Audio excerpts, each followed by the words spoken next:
بسم اللہ الرحمن الرحیم۔ سورہ بقرہ کے پہلے 4 رکوع آپ کو میں نے ترجمہ اور تشریح کے حوالے سے کرا دیے۔ اب مختصراً 4 رکوع جو ہم نے دیکھے اس میں اہل ایمان اور اہل کفر کے اوصاف بیان کیے گئے اور پھر ان کا انجام بیان کیا گیا، اہل ایمان کا، منافقین کا اور اہل کفر کا۔ اس کے بعد آدم علیہ السلام کی تخلیق اور ان کی خلافت پر ابلیس کی جو مخالفت ہے اس کا تذکرہ ہوا۔ یہاں سے نسل انسانی کا ایک اور گروہ جو ہے بنی اسرائیل، اس کا خصوصی خطاب ہو رہا ہے، اور وہ نوازشیں جو نسل در نسل ان پر چلتی آ رہی ہیں، ان کی ناشکری، ان کی اعتقادی گمراہیاں، اخلاقی کمزوریاں اور معاشرتی برائیاں، یہاں سے اس کا تفصیلی جائزہ لیا جائے گا۔ اور اس کے بعد ان فرائض کی یاد دہانی کرائی جائے گی جو تورات کے مطابق نبی کریم صلی اللہ علیہ وسلم کی رسالت اور آپ کی دعوت سے متعلق ان پر عائد کیے گئے تھے۔ یہاں پہ جو ہے وہ آپ کو وضاحت کرتے چلوں کہ بنی اسرائیل حضرت جو یعقوب علیہ السلام کی اولاد تھی، ان کو ایک آخری نبی کی پیشن گوئی، خوشخبری جو ہے وہ نسل در نسل چلتی آ رہی تھی، اور یہ ہر بات کا جو اختتام تھا وہ اس بات پر کیا کرتے تھے کہ ایک آخری نبی آئے گا جو ہمیں تم لوگوں کے ظلم سے نجات دلائے گا۔ اور اس کا مطلب یہ ہے کہ یہ بات ان کو اس طرح سے از پر تھی کہ گویا یہ اس بات کا پختہ یقین کرتے تھے کہ نبی کریم صلی اللہ علیہ وآلہ وسلم کی رسالت جو ہے وہ آنے والی ہے اور وہ آخری نبی ہوں گے۔ لیکن جب نبی کریم صلی اللہ علیہ وآلہ وسلم کا ظہور ہوا اور مدینہ منورہ میں جب آپ صلی اللہ علیہ وآلہ وسلم کا آل یہود سے، آل بنی اسرائیل سے جو ان کا ملاقات ہے یا اس دور ہے جس میں جب نبی کریم صلی اللہ علیہ وآلہ وسلم ان کو تعلیم دیتے ہیں تو یہ اپنی انہی باتوں سے یکسر مکر جاتے ہیں جو کہ یہ ہر بات پہ کہا کرتے تھے۔ تو یہاں پر ان کو مخاطب کر کے کہا جا رہا ہے بنی اسرائیل کو کہ آپ نبی کریم صلی اللہ علیہ وآلہ وسلم کا انتظار شدت سے کر رہے تھے اور کئی سالوں سے کر رہے تھے، لیکن اس وقت نبی کریم صلی اللہ علیہ وآلہ وسلم کا ظہور ہوتا ہے تو آپ ان کی مخالفت میں پیش ہیں۔ چونکہ بنی اسرائیل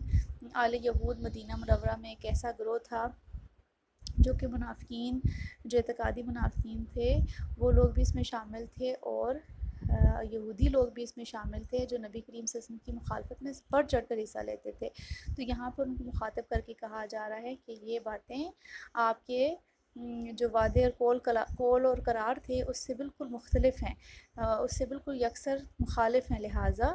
اپنی باتوں کو اور اپنے وعدوں کو یاد کرو جو تم نے اللہ تعالیٰ سے کیے تھے، لہٰذا اللہ تعالیٰ جو ہے تم سے اس بات پہ حساب کتاب لے گا۔ تو اس کے علاوہ مسلمانوں کو بھی تاکید کی جا رہی ہے کہ مسلمان جو ہیں آل یہود سے، بنی اسرائیل سے سبق حاصل کریں کہ اگر وہ بھی اس طرح سے نبی کریم صلی اللہ علیہ وآلہ وسلم کی باتوں پہ عمل پیرا نہیں ہوں گے یا ان کا طور طریقہ اپنائیں گے جو باتیں انہوں نے کی اپنے نبیوں کے آنے کے بعد، تو پھر ان کا انجام بھی جو ہے ان سے مختلف نہیں ہوگا، ان کو عبرت حاصل کرنی چاہیے۔ تو یہ ساری چیزیں جو ہیں یہاں سے ان کو بنی اسرائیل کو خطاب کر کے مسلمانوں کو سمجھائی جا رہی ہے، اور بنی اسرائیل کو بھی ان کے وعدے اور قول قرار جو ہیں وہ یاد کرائے جا رہے ہیں۔ مختصراً بنی اسرائیل کا ہم تعارف کر دیں۔ اسرائیل جو تھا وہ حضرت یعقوب علیہ السلام کا لقب تھا، اسرائیل یعنی اللہ کا بندہ۔ یہ لفظ یہ لقب ان کو اللہ تعالیٰ کی طرف سے عطا ہوا تھا۔ حضرت یعقوب علیہ السلام جو تھے وہ حضرت ابراہیم علیہ السلام کے چھوٹے بیٹے حضرت اسحاق علیہ السلام کے بیٹے تھے، یعنی حضرت ابراہیم علیہ السلام کے پوتے تھے۔ حضرت یعقوب علیہ السلام کے 12 بیٹوں میں سے جو نسل چلی وہ 12 قبیلوں میں تقسیم ہو گئی، اور انہوں نے مصر میں اقتدار بھی حاصل کر لیا۔ تو حضرت یعقوب علیہ السلام اپنے دیگر اولاد کے ساتھ وہیں تشریف لے گئے۔ وہاں کی اولاد نے خوب ترقی کی اور حضرت یعقوب علیہ السلام کی نسبت یہ لوگ بنی اسرائیل کہلائے۔ حضرت یعقوب علیہ السلام کے ایک بیٹے کا نام یہودا تھا، اور بنی اسرائیل کی جو شاخ یہودا کی اولاد سے تھی وہ یہود کے نام سے مشہور ہوئی۔ اس طرح حضرت سلیمان علیہ السلام کے بعد انہوں نے الگ حکومت بنائی اور آخرکار بہت امتیاز حاصل کیا، بہت نمایاں مقام حاصل کیا۔ اس بنا پر بنی اسرائیل بعد میں یہود جو ہیں وہ کہلائے جانے لگے۔ سورہ بقرہ میں صرف سورہ بقرہ میں ہی 10 رکوع مسلسل بنی اسرائیل کے حالات و واقعات کے مخصوص کیے گئے ہیں، بنی اسرائیل کو براہ راست مخاطب کیا گیا۔ یہاں پہ کچھ فضائل کا ذکر بھی کیا جائے گا۔ بنی اسرائیل کے جو فضائل تھے اس کا تفصیلی ذکر ہم مختلف بنا پر کرتے ہیں کہ ان کا ذکر کیوں کیا گیا۔ ایک تو یہ کہ بنی اسرائیل میں اللہ تعالیٰ نے تقریباً 4000 نبی مبعوث کیے، اس طرح 4000 سال تک سلسلہ نبوت ان میں قائم رہا اور دنیا میں توحید کے علمبردار قوم یہی رہی۔ اس کے علاوہ اللہ تعالیٰ نے بنی اسرائیل کو بے شمار انعامات اور کرامات اور احسانات سے نوازا تھا، انتہائی پستی سے نکال کر ان کو عروج بخشا اور دیگر اقوام پر ان کو فضیلت بخشی۔ علم و حکمت میں کوئی قوم بھی بنی اسرائیل کی ہمسر نہ بن سکی۔ اللہ تعالیٰ نے تورات، انجیل اور زبور جیسی کتابیں انہی کی ہدایت کے لیے نازل فرمائی تھی، اسی لیے ان کو اہل کتاب یا اہل علم کہہ کر پکارا جاتا ہے۔ اس کے علاوہ یہود کی جو الہامی کتابیں اور صحیفے ہیں ان میں آخری آنے والے جو نبی ان کی بشارتیں موجود ہیں، اور یہ سیدنا حضرت عیسیٰ علیہ السلام کے بعد اس نبی کے ظہور کے منتظر تھے، لہٰذا یہ قدرتی بات تھی کہ قرآن پاک اس قوم سے مخاطب ہو۔ یہ ساری جو کہانی ہم نے بیان کی، اس کی حکمت ملت اسلامیہ کو ایک درس دینا بھی ہے عبرت کا، کہ بنی اسرائیل کا عروج و زوال تمہارے سامنے ہے اور نبی کریم صلی اللہ علیہ وسلم کی نبوت تم پر بہت بڑا احسان ہے۔ اگر تم نبی کریم صلی اللہ علیہ وسلم کی اطاعت فرمانبرداری کرتے رہو گے اور قرآن تعلیمات پر عمل پیرا رہو گے، دنیا کی قیادت تمہارا نصیب ہوگا، اور اگر سرکشی و نافرمانی اختیار کرو گے تو تمہاری بدعمالیاں اور گمراہیاں تمہیں زوال کا شکار کر دیں گی۔ تو اب ہم آیت نمبر 40 اور 41 جو ہے وہ اس کی وضاحت دیکھ لیتے ہیں۔ آیت نمبر 40 اور 41 میں اللہ تعالیٰ ارشاد فرماتے ہیں، یا بنی اسرائیل اذکروا نعمتی التی انعمت علیکم واوفوا بعہدی اوف بعہدکم وایای فارہبون، کہ اے بنی اسرائیل میری نعمت کو یاد کرو جو میں نے تمہیں بخشی، اور میرا وعدہ پورا کرو، میں تمہارا وعدہ پورا کروں گا، اور مجھ سے ہی ڈرو۔ وآمنوا بما انزلت مصدقا لما معکم ولا تکونوا اول کافر بہ ولا تشتروا بآیاتی ثمنا قلیلا وایای فاتقون، اور اس پر ایمان لاؤ جو میں نے نازل کیا، جو اس کی تصدیق کرنے والا ہے جو تمہارے پاس ہے، یعنی تورات۔ ولا تکونوا اول کافر بہ، اور اس کی اول کافر نہ ہو جاؤ، یعنی پہل تم نہ کرو اس کا انکار کرنے کی۔ ولا تشتروا بآیاتی ثمنا قلیلا وایای فاتقون، اور میری آیات کو تھوڑی قیمت کے عوض مت فروخت کرو اور مجھ سے ہی ڈرو۔ ان آیات میں اللہ تعالیٰ جو ہیں وہ بنی اسرائیل کو یہ کہہ رہے ہیں کہ میری نعمت کو یاد کرو۔ اس نعمت سے مراد بنی اسرائیل پر اللہ تعالیٰ کے بے شمار احسانات ہیں جو ان پر وقتاً فوقتاً کیے گئے۔ سب سے پہلے انبیاء کا مبعوث ہونا، ہزاروں انبیاء کا مبعوث ہونا، 4000 انبیاء کا مسلسل ان کے اوپر حکومت کرنا اور ان پر باسط ہونا، یہ ایک بہت بڑا فضل تھا۔ اس کے علاوہ تورات، انجیل اور زبور کتابیں، اس کے جو کتابیں اور چھوٹے اور صحیفے تھے، اس کے علاوہ وہ ان پہ نازل ہوئیں، ان کو دنیا کے اندر حکومت اور سیادت ملی۔ فرعون جیسے جابر حکمران سے ان کو نجات دلائی گئی اور ملک شام کی سلطنت ان کو عطا ہوئی۔ صحرا میں ان کو آسمان سے من و سلویٰ کا کھانا اتارا گیا۔ معجزاتی طور پر ایک پتھر سے 12 چشمے جاری کیے گئے۔ غرض انہیں ہر نعمت سے نوازا گیا جو کسی اور قوم کو نصیب نہیں ہوئی۔ تو پھر فرمایا کہ تم میرا عہد پورا کرو تو میں تمہارا وعدہ پورا کروں گا۔ عہد کے لفظ سے مراد یہاں شریعت خالق اور مخلوق کے درمیان ایک معاہدہ کی حیثیت رکھتی ہے، لیکن یہاں اس عام معاہدے کے علاوہ ایک خصوصی عہد کی طرف بھی اشارہ ہے جو بنی اسرائیل سے قرآن اور حضور صلی اللہ علیہ وآلہ وسلم پر ایمان لانے کے لیے ان سے لیا گیا تھا۔ اس حفاظت کے بدلے میں اللہ تعالیٰ نے بنی اسرائیل کو دنیا میں سعادت اور عزت اور نیز آخرت میں جنت کا وعدہ جو ہے وہ دینے کا وعدہ کیا تھا۔ پھر فرمایا کہ تم مجھ سے ہی ڈرو، کسی اور کو خوف یا خدشہ اس راستے میں حائل نہیں ہونا چاہیے۔ خدا خوفی جو ہے وہ سب سے بڑی حکمت ہے، کیونکہ اسی کے قبضے میں سب کچھ ہوتا ہے۔ پھر اس کے علاوہ یہ فرمایا کہ تم قرآن اور نبی کریم کے اولین منکر نہ ہو، یعنی کہ پہلے ان کے کافر نہ بنو، سب سے پہلے تم انکار کرنے والے نہ بنو تاکہ عام لوگوں کو قبول حق کی راہ میں رکاوٹ نہ بنو۔ یعنی اگر تم انکار کرو کہ تمہارے دیکھا دیکھی اور لوگ بھی اس کا انکار کر دیں گے، تم جانتے بوجھتے اس کا انکار کرو گے اور تمہارے دیکھا دیکھی اور لوگ جب اس کا انکار کریں گے تو ان کا انکار ہے اس کا وبال بھی تمہاری گردنوں پر ہوگا۔ کفار مکہ کا انکار جو تھا وہ جہالت پر مبنی تھا، اس کے برعکس اعلی یہود دانستہ جو ہے وہ قرآن مجید کی تکذیب کرتے تھے، اس لیے انہیں خصوصی طور پہ آگاہ کیا گیا کہ اگر تم ایمان لے آؤ ورنہ اولین کافر تم قرار پاؤ گے اور تمہارا کفر اہل مکہ کے کفر سے زیادہ شدید ہوگا، اور اللہ کی آیات تھوڑی قیمت کے بدلے مت فروخت کرو۔ تھوڑی قیمت سے مراد جو عارضی فائدہ ہوتا ہے، دنیاوی فائدہ ہوتا ہے، جس کی خاطر یہود احکام خداوندی کو پس پش ڈال رہے تھے اور سچ بولنے کے مقابلے میں دنیا کے سارے مال و منافع جو ہیں اس کو فوقیت دے رہے تھے جو بالکل عارضی ہیں اور ہیج ہیں۔ حق بہرحال بہت قیمتی ہوتا ہے، اور یہاں آیات سے مراد اللہ تعالیٰ کی آیات کا مہنگا اور منہ مانگے معاوضہ جو ہے وہ ملے تو پھر انہیں فروخت کرنا جائز ہے۔ اگلی آیت نمبر 42 ہے، وَلَا تَلْبِسُوا الْحَقَّ بِالْبَاطِلِ، اور حق کو باطل سے نہ ملاؤ، یعنی آپس میں ان کو احکام الہی کو بدل دینا۔ اس کی دو صورتیں ہو سکتی ہیں، اس میں ایک تو اندرونی تحریف ہے، تلبیس ہے، دوسرے ان کا سرے سے اخفا کرنا، ان کو چھپا لینا اور ان کو ایک اس کا کتمان کرنا۔ یہود نے اپنے دین صحیفوں میں دونوں طرح سے کام کیا، یعنی کہ اندر تحریف بھی کی، اس کے مفہوم کو بدل بھی ڈالا، اور پھر دوسری چیز وہ کرتے تھے کہ ان آیات کو چھپا دیتے تھے، جب کوئی پوچھتا تھا تو وہ اس سے انکاری ہو جاتے تھے کہ ایسی کوئی چیز نازل ہی نہیں ہوئی۔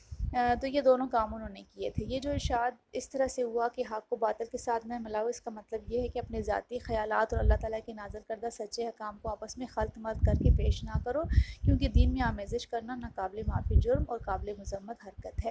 باقی رہا حق کے اخفاق اور کتمان کا معاملہ، اس سلسلے میں ہم سب جانتے ہیں کہ اہل عرب جو ہے بالعموم ناخواندہ لوگ تھے، اس کے مقابلے میں یہود کے اندر ویسی تعلیم کا چرچا زیادہ تھا، انفرادی طور پہ ان میں ایسے جلیل القدر عالم پائے جاتے تھے جن کی شہرت عرب کے باہر تک پہنچی ہوئی تھی۔ تو قدرتی بات ہے ان پڑھ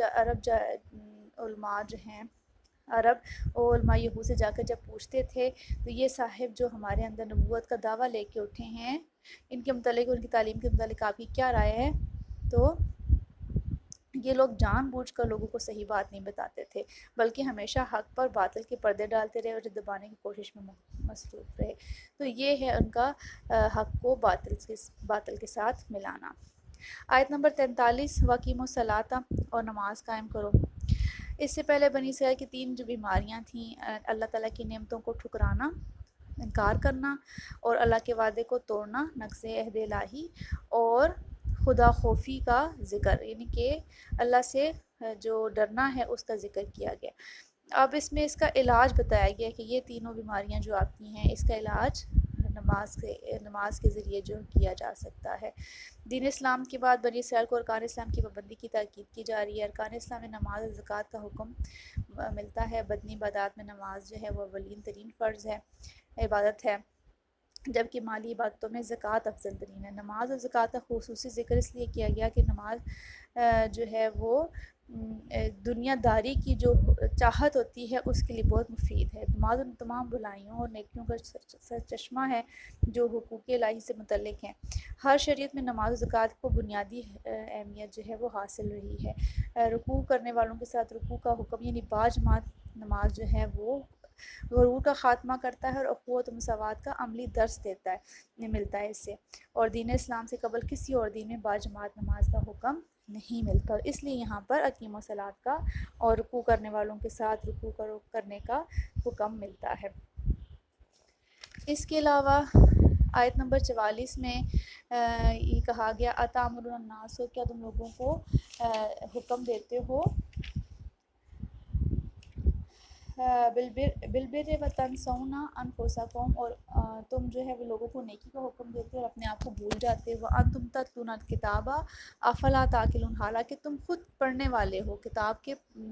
حامل ہو، اہل کتاب ہو، اور تم اس کی عقل نہیں رکھتے۔ تو یہاں پر ان کو ان کی بدعملی کا جو ہے اس سے متنبہ کیا جا رہا ہے کہ تم لوگ صاحب علم ہو، اور یہود کا جیسے میں نے پیچھے ذکر کیا کہ یہ تمام لوگوں میں زیادہ پڑھے لکھے لوگ تھے اور ان کو ہر چیز کا علم تھا، لیکن یہ عام لوگوں کے مقابلے میں اس چیز کا زیادہ تقاضا کر سکتے ہیں کہ یہ لوگوں کو نیکی اور تقویٰ کے جو ہے وہ عمل پیرا ہوں، لیکن ان کا عمل یہ تھا کہ لوگوں کو نیکی اور تقویٰ کی تلقین تو کرتے تھے لیکن خود اس پر عمل نہیں کرتے تھے۔ اور علماء یہود جو ہے اپنی نجی محفلوں میں اس کا برملا اظہار بھی کرتے تھے کہ نبی کریم صلی اللہ علیہ وآلہ وسلم جو ہیں وہ سچے نبی ہیں، اور تورات میں سب سے زیادہ بیان کردہ علامات نبی کریم صلی اللہ علیہ وآلہ وسلم میں پائی جاتی ہیں۔ جیسے میں نے آپ لوگ تاریخ پڑھنے والے لوگ جانتے ہوں گے کہ جب نبی کریم صلی اللہ علیہ وآلہ وسلم شام کے سفر پر جاتے ہیں تو 2 دفعہ ایسا ہوا کہ جو یہودی راہب تھے انہوں نے نبی کریم صلی اللہ علیہ وآلہ وسلم کو ان کی علامات سے پہچان لی اور یہ کہا کہ آپ آنے والے وقتوں میں نبی ہوں گے۔ اس کا یہی مطلب ہے کہ آپ صلی اللہ علیہ وآلہ وسلم کی نشانیاں ان کو نسل در نسل پڑھائی جاتی تھی، بتائی جاتی تھی، اور یہ اس چیز سے بخوبی واقف تھے. جس کے باوجود یہ تعصب اور دنیاوی فائدے کی بنا پر نبی کریم صلی اللہ علیہ وآلہ وسلم کی مخالفت کرتے تھے. اور اس آیت میں علماء یہود کو مخاطب کر کے کہا جا رہا ہے کہ دوسروں کو نصیحت، اور خود میاں فصیحت والی بات کہ دوسروں کو آپ نصیحت کرتے ہیں اور خود آپ اس پر عمل پیرا نہیں ہوتے، یہ جو ہے کام ہرگز نہیں لانا چاہیے. جب آپ نبی کریم صلی اللہ علیہ وآلہ وسلم کی صداقت کا اعلان سے عوام کے سامنے کرتے ہیں تو خود بھی اس پر ایمان لانا آپ کا فرض ہے، حالانکہ آپ ایسا نہیں کرتے. اس کے علاوہ اس آیت میں خصوصی حکم کے علاوہ عمومی حکم بھی ہے کہ ہم لوگوں، عام لوگوں کو بھی دوسرے لوگوں کو نیکی کا حکم اور خود اس پر عمل پیرا نہ ہونے کے مستحق کام نہیں کرنا چاہیے. خواہ مسلمان ہو چاہے یہودی ہو، قرآن مجید پر اس کو پوری طرح سے عمل پیرا ہونا چاہیے، ان کے قول و فعل میں تضاد ہرگز نہیں ہونا چاہیے. اسی سے ملتی جلتی ایک اور آیت جو ہے وہ قرآن مجید میں یہ سورہ صف میں کہا گیا کہ تم کیوں وہ بات کرتے ہو جس پر تم خود عمل نہیں کرتے، اللہ کے نزدیک یہ بات سب سے زیادہ ناپسندیدہ ہے. آیت نمبر 45 اور 46 میں کہا گیا وَاسْتَعِینُوا بِالصَّبْرِ وَالصَّلَاةِ، اور صبر اور صلاۃ کے ذریعے مدد طلب کرو. اور یہ بھی کہا گیا کہ صبر کرنا اور نماز پڑھنا، مدد طلب کرنا، صبر کرنا اور نماز کے ذریعے مدد طلب کرنا، یہ صرف جو خاشعین ہیں ان کے علاوہ باقی سب لوگوں کے لیے بڑی بھاری ہے، ان کو بڑا بوجھ بن جاتا ہے ان کے لیے کہ وہ صبر کریں اور نماز جو ہے وہ پڑھے. تو خاشعین کی صفت بھی بیان ہوئی ہے. یہاں سب سے پہلے آپ کو یہ بتایا جائے کہ نماز اور صبر کے ذریعے جو ہے وہ ایک سمجھے ایک علاج ہے انسان کا، کہ جب مشکل وقت آتی ہے تو وہ صرف دو چیزوں کے ذریعے اللہ تعالیٰ کی مدد تک پہنچ سکتا ہے، ایک وہ نماز ہے اور ایک صبر ہے. اللہ تعالیٰ نماز سے مراد دعا ہے اور ایک خاص عبادت بھی ہے جو ہم نماز 5 وقت نماز کے ساتھ ادا کرتے ہیں، وہ ایک خاص عبادت بھی ہے، لیکن اس کے علاوہ دعا بھی ہے. یعنی مشکل وقت کے انسان صبر کرے اور نماز کے ذریعے اللہ تعالیٰ سے مدد طلب کرے تو یہ چیز اللہ تعالیٰ کی مدد کے لیے اس کو پکارتی ہے. تو انسان جو ہے وہ صبر کے ذریعے اور نماز کے ذریعے اندرونی اور بیرونی ہر طرح کی مشکلات کا مقابلہ کر سکتا ہے اور اس پر استقامت بھی دکھا سکتا ہے. اس کے علاوہ یہ دنیاوی کامیابی اور اخروی کامیابی کی ضمانت بھی ہیں یہ دونوں چیزیں. لیکن خشوع دل سے نماز کی ادائیگی ہونی چاہیے اور بے شمار مصائب کے اوپر صبر کا دامن ہاتھ سے نہ چھوڑنا، یہ بہت مشکل کام ہے. ان دونوں چیزوں پر صرف وہی لوگ عمل پیرا ہو سکتے ہیں جو عاجزی اور انکساری کے مجسمے ہوتے ہیں، کیونکہ انہیں اس بات کا پختہ یقین ہوتا ہے کہ اللہ تعالیٰ کے سامنے اس نے اپنے اعمال کو لے کر جانا، اس کے سامنے پیش ہونا اور اسی کی طرف ہمیں لوٹ کر جانا ہے. رکوع نمبر 5 میں نے آپ کو کمپلیٹ کرا دیا. اس سلسلے میں اگر آپ کو کوئی چیز سمجھ میں نہ آئے تو آپ مجھ سے پوچھ سکتے ہیں.